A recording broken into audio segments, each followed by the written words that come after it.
شباب ده نوت 13 شاومي. هنعمله تخطي اف ار بي. اقول لكم الطريقه بسرعه. طبعا زي ما انتم شايفين انا متصل بلاي فاي فوق اهو، وعلى اليمين مدينا علامه القفل واثبات صحه ملكيه الجهاز.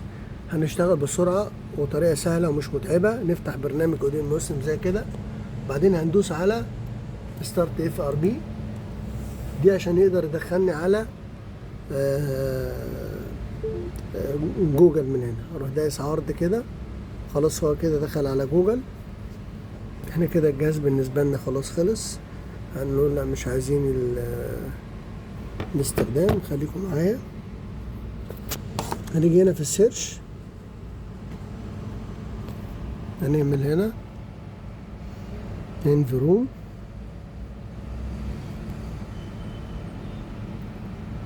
نخش على اول حاجه السيتنج. بعد كده بعدين هنخش على الاعدادات الاضافيه، بعدين هنخش على الواجهه التانية دي، هنقوله تشغيل. ركز معايا في اللي جاي ده.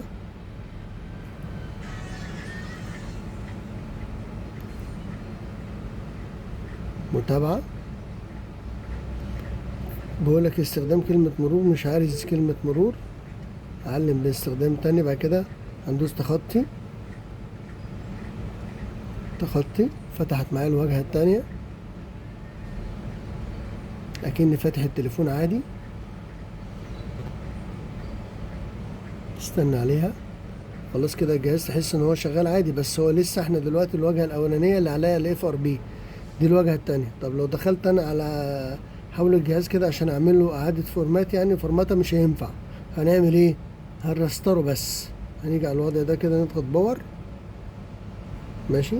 طبعا اعدادات الباور هنعمله اعادة تشغيل. استنى لحظة، هنستنى بقى كده هو بيفتح. طبعا بعد ما يفتح هنخش على السيتنج تاني، لان هو خلاص الواجهة التانية احنا شغالين عليها. فكلمة بقى اعادة ضبط المصنع ما كانتش موجودة، هتظهر معانا بقى في بعد الريستارت ده. بس استنى خليه ياخد وقته. اهو فتح معانا. تعالى بقى كده نخش على السيتنج. ثانية بس يحمل البرامج.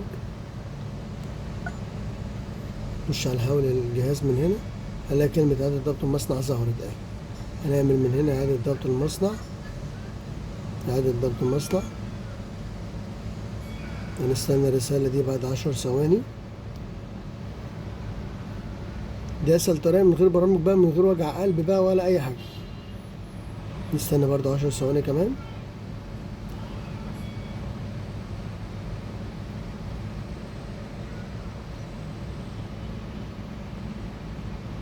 كده الجهاز المفروض خلص.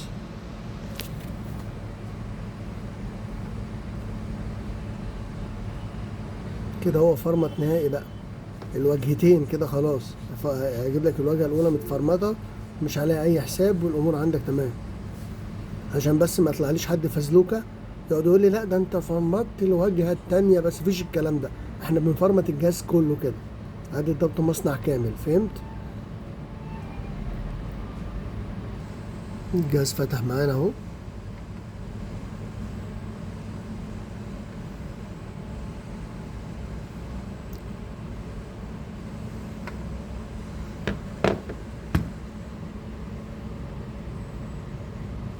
نكمل الخطوات عادي خالص.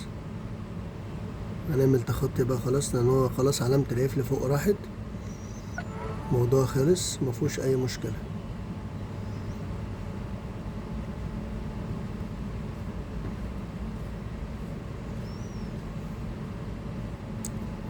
واجهة 14 يا جماعة، عشان بس محدش يقول لي انت بتعمل اصدار قديم ولا مش اصدار قديم.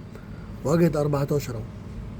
انا اعمل لكم التخطي بطريقة يعني اسهل مما تتخيل بكتير، عشان بس ما تقعدش تتفرج على الفيديوهات وتتعب قلبك في حاجات كتير جدا. الموضوع بسيط جدا. امشي بس ورا الخطوة اللي انا عملتها دي والموضوع يبقى خلصان معاك. حبايبي يا رب اكون افدتكم. موضوع بسيط وفتح الجهاز.